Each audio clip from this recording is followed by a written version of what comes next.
दुनिया में हर इंसान एक खामोश जंग लड़ रहा है। कभी कभी दर्द इतना बढ़ जाता है कि हम अपनों से भी नहीं कह पाते। इंसान का दिल एक ऐसी जगह है जहां दुनिया भर का शोर होता है, लेकिन जब यह भर जाता है तो लफ्ज मर जाते हैं। आज हम बात करेंगे उस कैफियत की जब आप अपनों के बीच होकर भी अकेले होते हैं, जब बोझ इतना हो कि सांस लेना भारी लगे। सूरह अल बकरा में अल्लाह का वादा है, अल्लाह किसी जान पर उसकी ताकत से ज्यादा बोझ नहीं डालता। अगर आज आप परेशान हैं तो यकीन मानिए आप में इस परेशानी से लड़ने की ताकत मौजूद है, वरना अल्लाह यह बोझ आप पर न डालता। कुरान में हजरत जकरिया अलैहिस्सलाम का वाकया है। जब उन्होंने दुआ की तो अल्लाह ने उन्हें खामोशी की निशानी दी। नया सबक, कभी कभी अल्लाह की खामोशी का मतलब ना नहीं होता, बल्कि उसका मतलब होता है मुझ पर भरोसा रखो, मैं काम कर रहा हूं। जब आप दुआ करके थक जाएं और जवाब न मिले तो समझ लें कि आपकी दुआ प्रोसेस में है और जवाब बहुत बड़ा आने वाला है। कुरान, हदीस, मौला अली की हिकमत और वासिफ अली वासिफ के अल्फाज में इस दर्द का इलाज ढूंढते हैं। अल्लाह की नजदीकी सूरह अल बकरा आयत, जब मेरे बंदे आपसे मेरे बारे में पूछें तो कह दीजिए कि मैं करीब हूं, मैं पुकारने वाले की पुकार सुनता हूं। जब वह मुझे पुकारता है दिल का बोझ कम हो जाता है। याकूब अलैहिस्सलाम, जब उनका बेटा बिछड़ा तो उन्होंने क्या कहा? मैं अपनी परेशानी और अपने गम का शिकवा सिर्फ अल्लाह से करता हूं। सूरह यूसुफ नसीहत, अल्लाह को अपना हाल ए दिल सुनाना शिकायत नहीं बल्कि इबादत है। वह जानता सब है, लेकिन उसे पसंद है कि उसका बंदा टूटकर उसके सामने अपनी बेबसी का इकरार करे। रहमत का जरिया नबी करीम सल्लल्लाहु अलैहि वसल्लम ने फरमाया, अल्लाह उस आंख पर जहन्नम की आग हराम कर देता है जो अल्लाह के डर से या उसकी याद में रो पड़ी। दुआ की ताकत, दुआ मोमिन का हथियार है। हदीस ए नबी, अजीब मामला है मोमिन का। अगर उसे खुशी मिले तो शुक्र करता है और अगर तकलीफ पहुंचे तो सब्र करता है, और दोनों ही उसके लिए खैर बेहतर है। मौला अली की हिकमत, ए इंसान गम न कर, अगर तूने कुछ खोया है तो याद रख कि जो तेरे मुकद्दर में है उसे पूरी कायनात मिलकर भी तुझसे नहीं छीन सकती। वासिफ अली वासिफ का नुस्खा, सुकून का राज तस्लीम में है। हम बोझ इसलिए उठाते हैं क्योंकि हम होने को अपनी मर्जी के मुताबिक चलाना चाहते हैं। अपनी मर्जी को अल्लाह की मर्जी में जोड़ दो, बोझ खत्म हो जाएगा। मौला अली फरमाते हैं, अगर तुम्हें पता चल जाए कि अल्लाह तुम्हारे पीछे में तुम्हारी मुश्किलों को कैसे हल कर रहा है तो तुम खुशी से मर जाओगे। हम सिर्फ वह देखते हैं जो हो रहा है, अल्लाह वह देख रहा है जो होने वाला है। कभी कभी अल्लाह हमें उस चीज से बचाने के लिए हमें रुलाता है जो आगे चलकर हमें तबाह कर देती। जब दिल भारी हो तो सजदा लंबा कर दे। जमीन पर किया गया सजदा अर्श पर गूंजता है। तसल्ली हदीस कुदसी में है कि अल्लाह फरमाता है, मैं टूटे हुए दिलों के पास रहता हूं। क्या आप जानते हैं कि अल्लाह को आपका वह आंसू भी पसंद है जो पलक से गिरने से पहले आपकी रूह को भिगो देता है? और सूरह काफ में अल्लाह फरमाते हैं, हमने इंसान को पैदा किया है और हम जानते हैं कि उसका नफ्स उसे क्या वसव से देता है, और हम उसकी शह रग से भी ज्यादा करीब हैं। जब आप अकेले कमरे में रो रहे होते हैं तो वह शह रग से करीब खुदा आपकी सिसकियां गिन रहा होता है। अमल दुआ मांगते वक्त यह न सोचें कि अल्लाह दूर है, बल्कि यह महसूस करें कि वह आपके दिल के धड़कने की आवाज भी सुन रहा है। नबी करीम सल्लल्लाहु अलैहि वसल्लम की सुन्नत हमें सिखाती है कि दर्द फिजूल नहीं जाता। हदीस, मोमिन को जो भी दुख, तकलीफ, बीमारी या रंज पहुंचता है, यहां तक कि उसे एक कांटा भी चुभता है, तो अल्लाह उसके बदले उसके गुनाह माफ कर देता है। सही बुखारी, नबी करीम सल्लल्लाहु अलैहि वसल्लम का तरीका, जब आप नबी सल्लल्लाहु अलैहि वसल्लम का दिल बोझिल होता तो आप नमाज की तरफ मुड़ते और फरमाते, ऐ बिलाल, हमें नमाज के जरिए सुकून पहुंचाओ। सीख अपनी बेचैनी को जायदा में बदल दे। माथे का जमीन पर लगना दरअसल खुदा के करीब होना है। हजरत अली रजी अनहा के कौल, जब तुम्हारी दुआ कबूल हो जाए तो खुश हो जाओ कि अल्लाह ने तुम्हारी सुनी, और जब कबूल ना हो तो और ज्यादा खुश हो जाओ, क्योंकि अब वह अल्लाह की मर्जी से होगा जो तुम्हारी मर्जी से बेहतर है। अल्लाह को मैंने अपने इरादों के टूटने से पहचाना। हिकमत मौला अली सिखाते हैं कि जब दुनिया के दरवाजे बंद होते हैं तभी अल्लाह का दरवाजा साफ नजर आता है। दिल का बोझ कम करने का बेहतरीन तरीका सब्र और तवक्कल है। नफ्स की इस्लाह, जब तुम्हारी रूह बेचैन हो जाए तो समझ लो कि उसे उसके मालिक अल्लाह की याद की जरूरत है। मुसीबत पर नजरिया, अगर मुसीबतें तुम्हें अल्लाह के करीब कर दें तो समझो वह मुसीबत नहीं, अल्लाह का तोहफा है। अमल की बात मौला अली फरमाते थे कि अगर तुम चाहते हो कि अल्लाह तुमसे बात करे तो कुरान पढ़ो, और अगर तुम चाहते हो कि तुम अल्लाह से बात करो तो नमाज पढ़ो।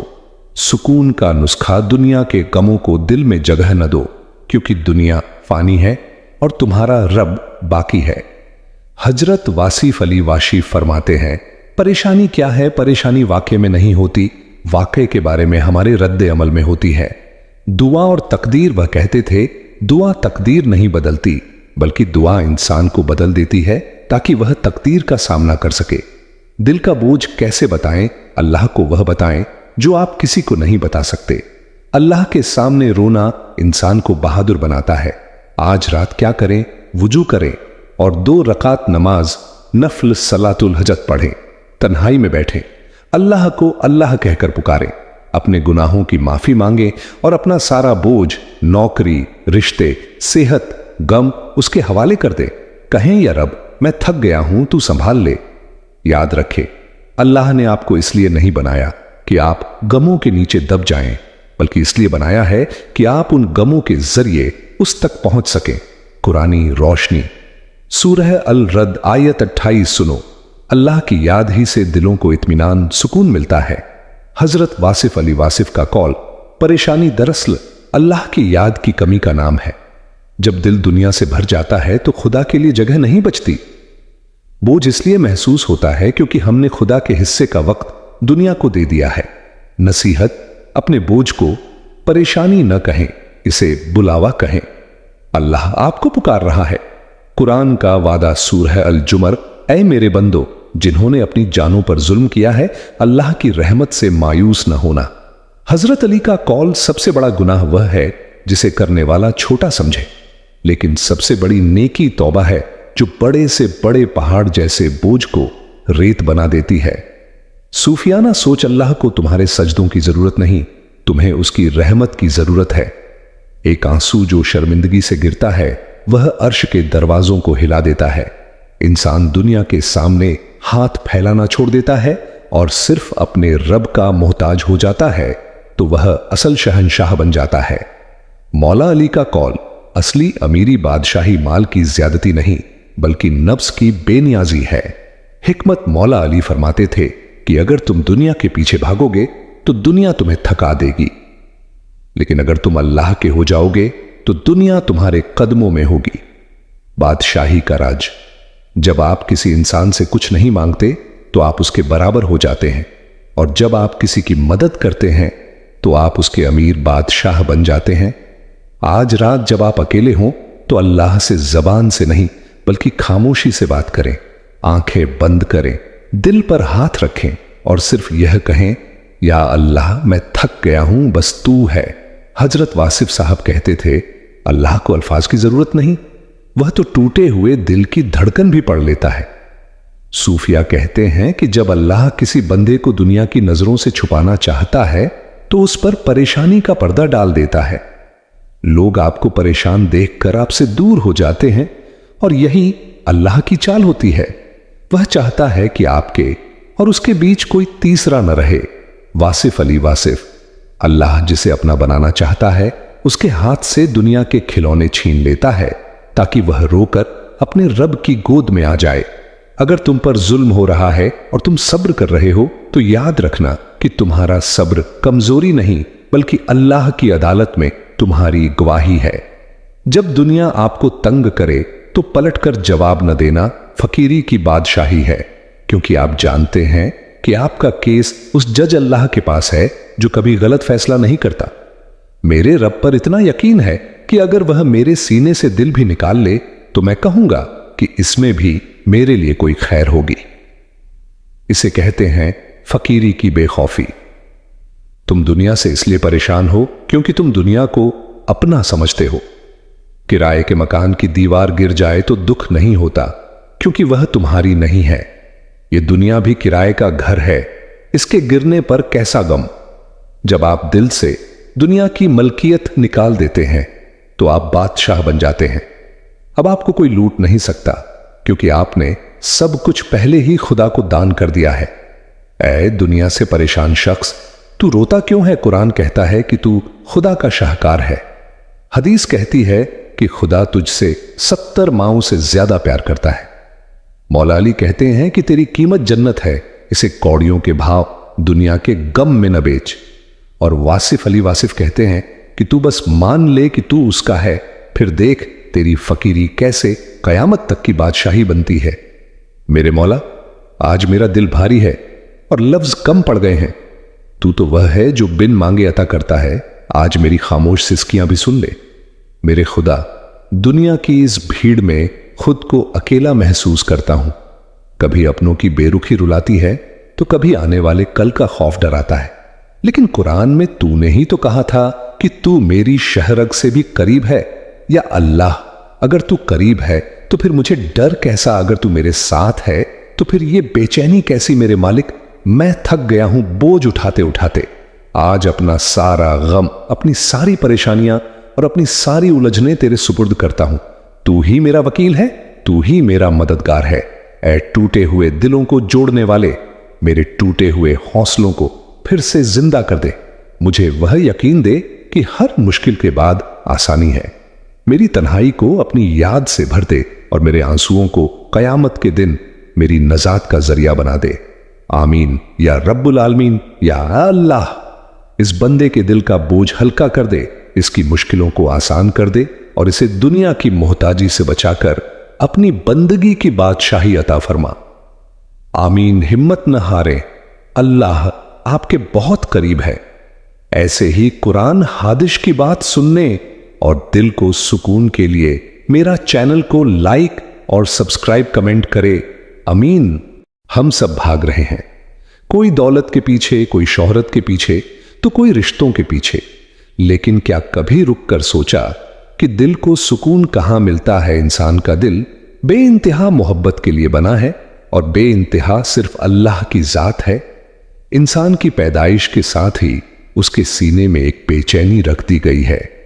आपने गौर किया होगा, बच्चा पैदा होते ही रोता है, उसे सुकून सिर्फ अपनी मां की गोद में मिलता है। लेकिन जैसे जैसे हम बड़े होते हैं, हमारी गोद बदल जाती है। हमें लगता है कि खिलौने मिल जाएंगे तो सुकून मिलेगा, फिर लगता है कि अच्छे नंबर आएंगे तो सुकून मिलेगा, फिर पैसा, फिर रुतबा, फिर अपना घर। लेकिन अफसोस, घर बन जाता है पर सुकून नहीं मिलता। बैंक बैलेंस भर जाता है पर दिल का खालीपन नहीं भरता। जब हम छोटी चीजों, दुनिया से बड़ी उम्मीदें लगाते हैं तो दिल टूटता है। हम खालीपन महसूस करते हैं। यह खालीपन कोई इंसान या सामान नहीं भर सकता। यह जगह सिर्फ उसकी है। अल्लाह की पुकार। वह कहता है, तुम मेरी तरफ एक कदम आओ, मैं तुम्हारी तरफ 10 कदम आऊंगा। इबादत का मजा। इबादत सिर्फ झुकना नहीं बल्कि उस मालिक से बातें करना है। जब इंसान कहता है मुझे बस अल्लाह चाहिए, तो वह दरअसल अपनी असलियत को ढूंढ रहा होता है। हजरत इब्राहिम अलैहिस्सलाम की मिसाल, आग में जाते वक्त भी जबान पर एक ही बात थी, अल्लाह काफी है। दुनिया और दीन का यह कहना कि मुझे बस अल्लाह चाहिए का मतलब दुनिया छोड़ना नहीं, बल्कि दुनिया को दिल से निकालकर हाथ में रखना है। दिल में सिर्फ खुदा रहे। दुख में सुकून। जब सब साथ छोड़ दें तब वह करीब होता है। वह तो शहरग से भी ज्यादा करीब है।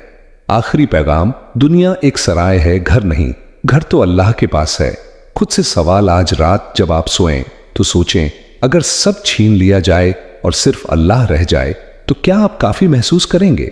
दुआ है, अल्लाह हमारे दिलों को अपनी मोहब्बत से भर दे।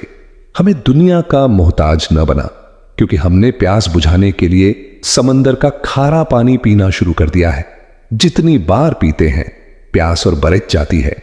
मुझे बस अल्लाह चाहिए, ये जुमला महज एक अल्फाज नहीं है, ये उस रूह की पुकार है जो अपने मालिक से बिछड़ दज गई है। दुनिया की मिसाल एक ऐसी परछाई की तरह है जिसे आप पकड़ दचने की कोशिश कर रहे हैं। आप जितना तेज दौड़ेंगे परछाई उतनी ही आगे भागेगी, लेकिन अगर आप अपना रुख सूरज की तरफ कर लें तो वही परछाई आपके पीछे पीछे चलने लगेगी। अल्लाह की जात वो सूरज है। जब हम कहते हैं कि हमें बस अल्लाह चाहिए तो हम दरअसल उस असलियत की तरफ मुद्दा रहे होते हैं जो कभी खत्म नहीं होगी। कुरान कहता है, इमाम इब्न तैमिया फरमाते थे, दुनिया में एक जन्नत है, जो उसमें दाखिल नहीं हुआ वो आखिर तक की जन्नत में भी दाखिल नहीं हो पाएगा। लोगों ने पूछा, वह जन्नत क्या है? उन्होंने कहा, अल्लाह की मोहब्बत और उसकी याद। सोचिए, हम किसके पीछे भाग रहे हैं? उन लोगों के पीछे जो खुद अपनी सांसों के मालिक नहीं, उस दौलत के पीछे जो कफन में जेब न होने की वजह से यहीं रह जाएगी जब बंदा सजदे में गिरकर कहता है, ऐ अल्लाह मुझे सिर्फ तू चाहिए। तो उस वक्त कायनात का सबसे अमीर इंसान वही होता है, क्योंकि उसने उस जात को पा लिया जो हर चीज की मालिक है। क्योंकि इंसान तो बना ही खताओं का पुतला है। सबसे बड़ी बात यह है कि वह गुनाह करने के बाद यह सोच लेता है कि अब अल्लाह मुझे नहीं अपनाएगा। हम दुनिया में लोगों को छोटा सा दुख देते हैं तो वे हमसे मुंह मोड़ लेते हैं। हम किसी का भरोसा तोड़ते हैं तो वह हमें अपनी महफिल से निकाल देता है। लेकिन अल्लाह, वह क्या कहता है, ऐ मेरे वो बंदों जिन्होंने अपनी जानों पर जुल्म किया है, अल्लाह की रहमत से मायूस न होना। बेशक अल्लाह तमाम गुनाहों को माफ करने वाला है।